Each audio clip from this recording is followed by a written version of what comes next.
台风来了。今天的上午11点多的时候发布海上警报，快乐渔夫也被通知来要把渔船绑好。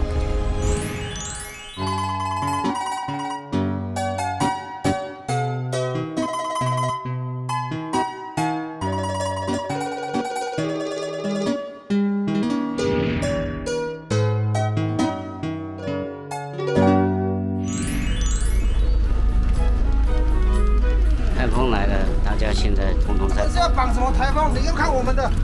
对啊，好粗哦。还是第一排，我会选第一排。嘿，真的。今晚在创啊，你讲起。要把它拉贴开墙，要不然它会撞墙啊。没有它离开这个靠墙这一艘，会跟那个墙壁碰撞啊。另外每一艘都在拉。快乐渔夫号就绑在海鲸号的旁边。现在还只是3号而已，5号要登陆，浪已经是降了。This is where the story really begins. We're at Taiwan's Central Weather Administration's head office in downtown Taipei, and they are the first ones to know when a typhoon comes. But they don't only do that. They predict earthquakes, they watch solar flares, they watch typhoons and track their trajectory, and they tell us the daily weather. We've come here today to learn more about how typhoons are spotted and how they're tracked.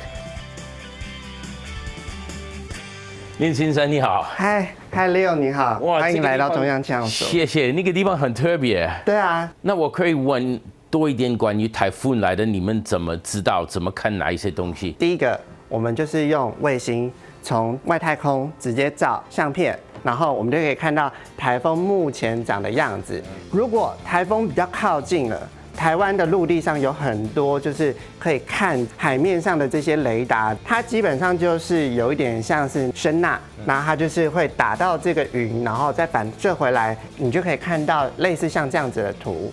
那我们就可以清楚的看到这个台风的结构，或者是它有可能哪些地方它的雨可能是比较多的，我们可以从这里来推测。那个中文也是叫眼睛吗？对，台风眼。眼 ，OK。还有另外一种方式，就是飞机去飞，它会飞到中间呢。但是是在很高很高的高空，每一个点都代表它会丢一个仪器下去，然后去监测大气层的状态是如何。This is really interesting, something I didn't know before. Every typhoon, they actually take flights, and this is the track the plane will take at very high altitude. You can see they actually fly into the typhoon and right through the eye, and they will drop weather sensors along the way. So for example, in this case, they dropped 23 weather sensors along the way to judge the pressure, the wind speed, and all those elements to judge where this typhoon is going. I never knew that. 我这个真的很有意思。看完了这些台风的动态之后，那我还是要知道它到底会往什么地方去啊？接下来我们就会利用电脑的力量来帮助我们，同时我们可以跑大概20几个模式。那它可以去预测这个台风到底会往什么地方去。那你什么时候开始告诉人台风会来？好，第一个阶段叫做海上台风警报。台风都会有一个假想的一个暴风圈，那这个暴风圈我们认为会有7级风，在未来24小时如果会移动到这个台湾周围近海100公里以内的时候，我们就会发布海上台风警报。24个小时之前。对，那陆上台风警报一样是刚刚那个7级风的暴风圈，如果在未来的18个小时之内，它会接触到台湾陆地的任何一个部分的时候，我们就会发布陆上台风警报。那我听说台风来了，你这里要轮班24个小时，是不是这样子吗？对，没有错，我们其实就是会变成是24小时就会驻守在这个地方，我们就会一直非常密集的去更新这些资讯。哇，很辛苦，谢谢你 ，Lin Section Chief. Thank you so much. 谢谢。All right, let's go find out more about the marine section and to really understand how it impacts fishermen. 这个我们在海边看到很多次。能不能介绍一下这个东西？那这个就是我们气象组的海上资料浮标，那它就是漂浮在近海的海面上，那可以观测到我们海下的海流，还有我们海水波动那个波高的高度。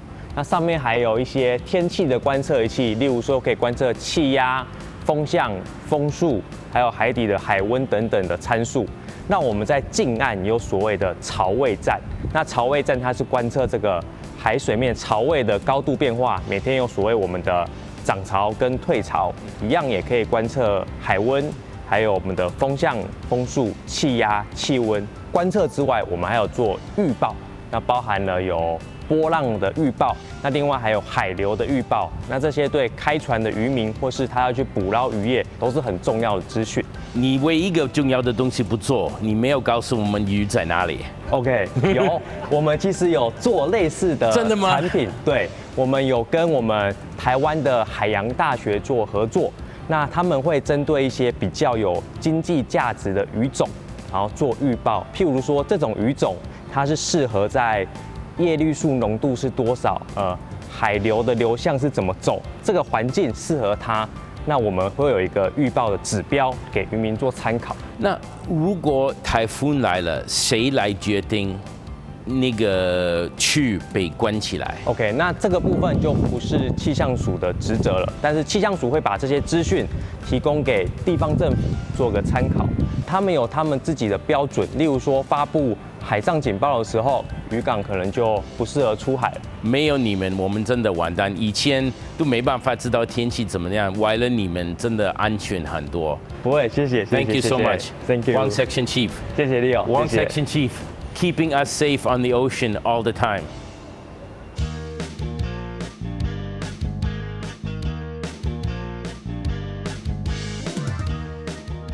We're back in Shuti Yugang, and if you remember, that's as far as we got last time, but this time we're continuing our mad dash south around the Hangzhou Peninsula, and we hope to complete that in the next few days.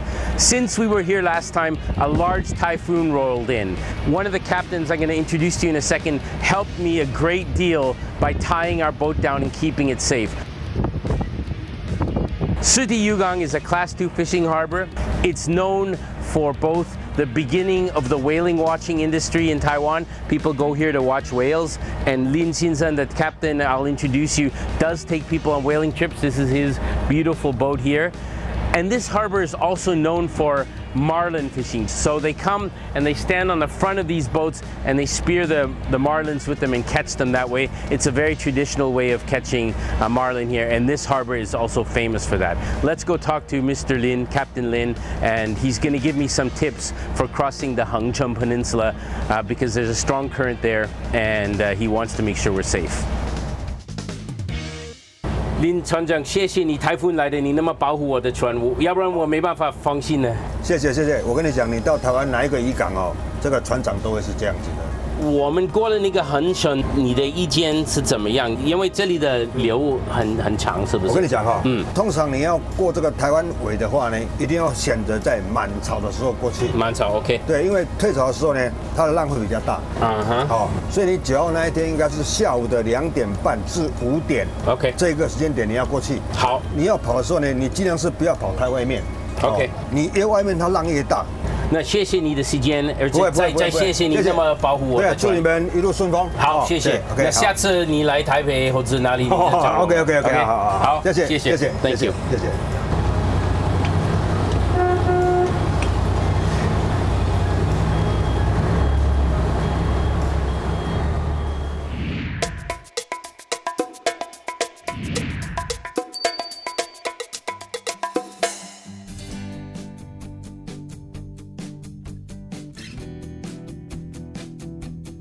We got to head towards the south as quickly as we can because in the next few weeks, Dongbei Typhoon is going to happen, which means the Pacific is going to become quite rough, and we want to get all the way to Kaohsiung before that happens.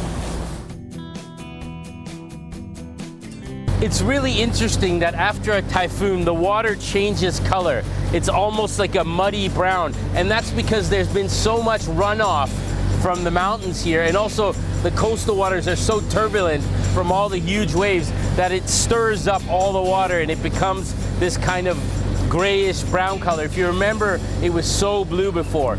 The other thing you really have to pay attention to after a typhoon is that there are a lot of logs and other debris in the water. So as we're moving ahead here, we're really paying attention to anything floating in the water.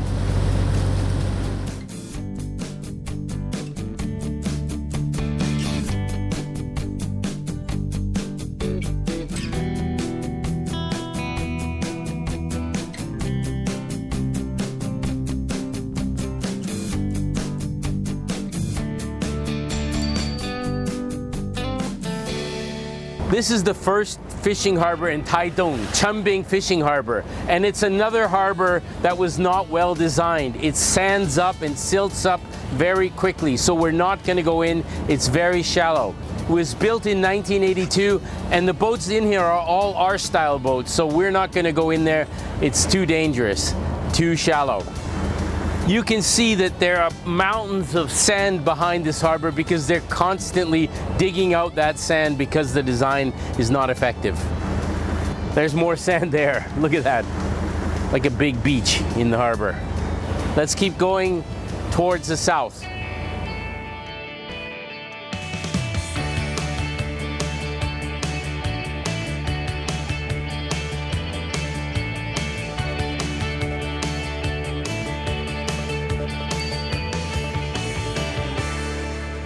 This is the second of Taidung's harbor, Wusibi, and it is very unique because it is in fact a harbor without a harbor. The boats park here, moored to concrete pillars down below, and they just stay here in this open area, provided there's no typhoon. So obviously when the waves get big, there's no protection here. This harbor is quite unique in Taiwan for this structure. We don't have a lot of that in Taiwan because it gets so rough here. You can see in the distance is the only place that the boats come to unload their catch on that small concrete pier. And other than that, this is just a big volcanic rock structure. However, a lot of people like to come here and fish off these rocks as well. It's ranked in Taiwan as one of the most beautiful fishing harbors just because of this natural, beautiful setting that you can experience here. Hello, 有没有钓到鱼啊？没有，加油！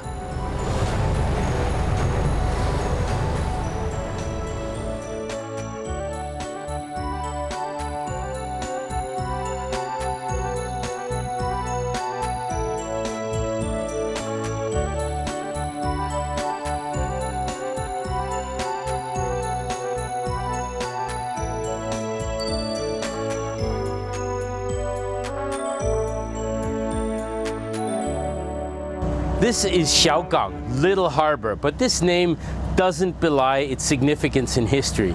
This fishing harbor's history goes back to the Ming Dynasty, and in the Ming and Qing Dynasty later, it was actually quite an important harbor. Doesn't look like that anymore. And the reason for that is because Chenggong Harbor was built just on the other side of this. This harbor was originally called... Okay. This harbor was originally called Shunguanao. It's actually a natural bay. Later on, the name was changed to Chongganao. Even when the Japanese occupied, they renamed the harbor to Kominato because at that time still it was an important harbor. So only in the last number of decades, it's become less and less used, and now you just see a bunch of our boats in here, and it's really is a Xiaogang, it is a small harbor.